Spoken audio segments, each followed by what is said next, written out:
is about to bring you into a good land. Make sure you don't forget God, your God. Welcome back as we continue in teaching through the Bible, talking about the second word, to have only one God, Yahweh, and to not make any images, not make any idols. How does that apply to, say, Jesus storybook? Picture of Jesus, image. What about when I was a kid, the church I grew up in, when I was a kid, they put a stained glass little circular window way up top in front of the sanctuary, had a stained glass picture of a lamb that was to represent Jesus. What about Roman Catholic churches have statues or little models and stuff like 3D figures of Jesus? How do we make sense of this? Is this okay? Is it not okay? Well, what do we have? Let's just start with the Bible, right? Read again in Deuteronomy chapter 5, starting in verse 7. You shall have no other gods before me. You shall not make for yourself a carved image, or any likeness of anything that is in heaven above, or that is on the earth beneath, or that is in the water under the earth. You shall not bow down to them, or serve them. For I, Yahweh your God, am a jealous God, visiting the iniquity of the fathers on the children to the third and fourth generation of those who hate me, but showing steadfast love to thousands of those who love me and keep my commandments. So, here, as we just talked about in the last video, it's more than just don't make an image, right? There's so much more to it than that. But that is part of it. So, first, some people will argue that, okay, it is okay to now have images of Jesus because this is after Jesus has come as a human being. In the Old Testament, when this was stated, God had no form, and that's actually even one of the reasons that's given to not make an image. Oh, you weren't shown any form, therefore you don't need to make any form.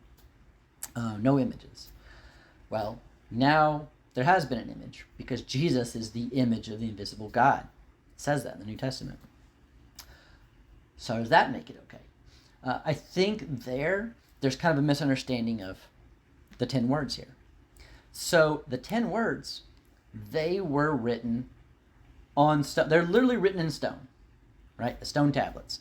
Whereas all the rest of the commands that will come after, that's all written on their scrolls. The 10 words were spoken directly from God to God's people. And after that, everything was mediated through Moses.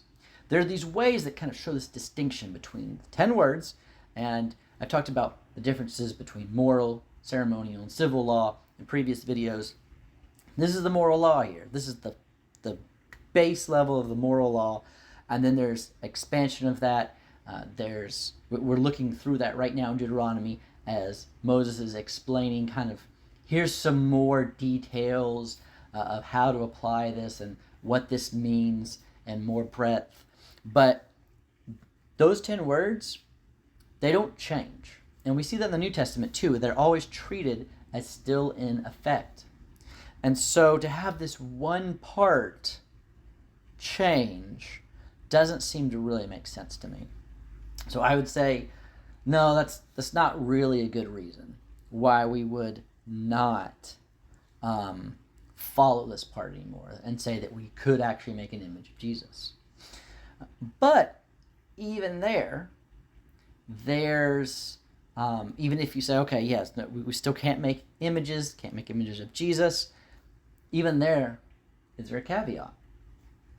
Because when you have something like you go to a Roman Catholic Mass and you see these sculptures of Jesus in the worship service, or the church I grew up in, the stained glass lamb representation of Jesus, versus when your kid is reading the Jesus storybook, it sees a picture of Jesus in there, right?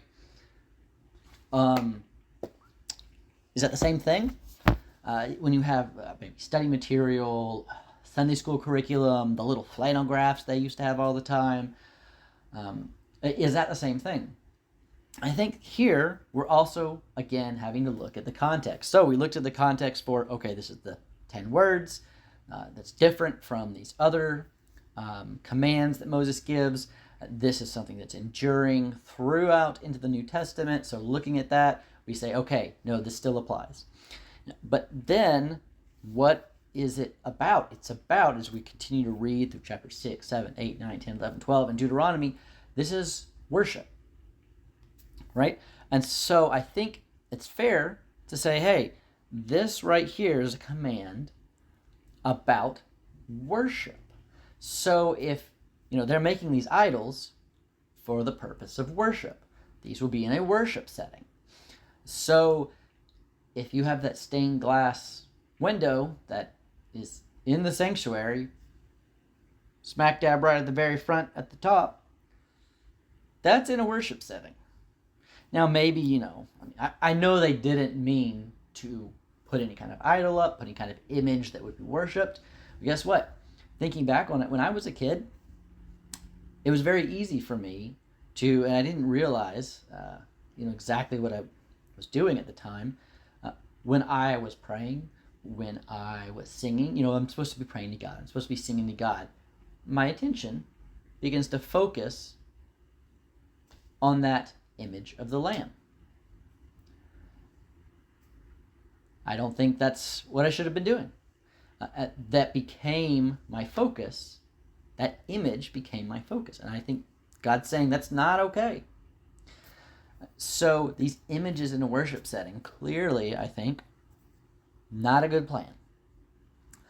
But when you have it outside of that context, when you have it in a Sunday school class, or you just, something at home where you're reading a book that has a picture, of Jesus. Obviously, we don't actually know exactly what he looked like. That seems to be a different kind of category. We're trying to think not how was I brought up, how was I raised, what have I always thought, but looking at the passage, looking at the context of the Bible, try to weed out my presuppositions and think, all right, what does it look like it's actually saying? So I'd love to hear your comments below and know, what do you guys think about that? No images at all, no images in the sanctuary, images are okay for this or that kind of a reason now. What are your thoughts on that? Those are mine. One other little side note there, since we're talking about images and stuff, there's also the thought about, we don't know what Jesus looked like, right? You have some things like this where they kind of have goofy drawings where they don't look like real people. It's pretty clear. It's not a very accurate drawing, and in that way, maybe that's better because there's no potentially thought of, hey, this is exactly what Jesus would have looked like. Because I remember all the things I saw as a kid, the animations and cartoon stuff, any live action sort of things. I began thinking as a kid, like, this is what Jesus looked like. And still to this day, if I have an image of Jesus in my head, it's like white Jesus with the straight, long, flowing hair. Nothing like what Jesus would have looked like. He was born in the Middle East. He would have looked, at least generally, he would have looked Middle Eastern. We can't give the specifics, but he would have looked generally Middle Eastern. And even though I know that intellectually, I still kind of have this picture because of how I grew up, what I saw. So that's also something to consider when we're thinking about images of Jesus, even if we say, okay, well, it's fine, Sunday school setting or some sort of study setting. Sure, but let's try to at least make sure we're not giving images that we know are blatantly wrong. And in addition to that, maybe you have kind of an in-between where you have the worship setting, right? You have the not worship setting. What about if you, some people have their prayer closet or study room for individual, devotional time. What about that? It's kind of a little more worshipy setting, but it's not like a corporate worship setting.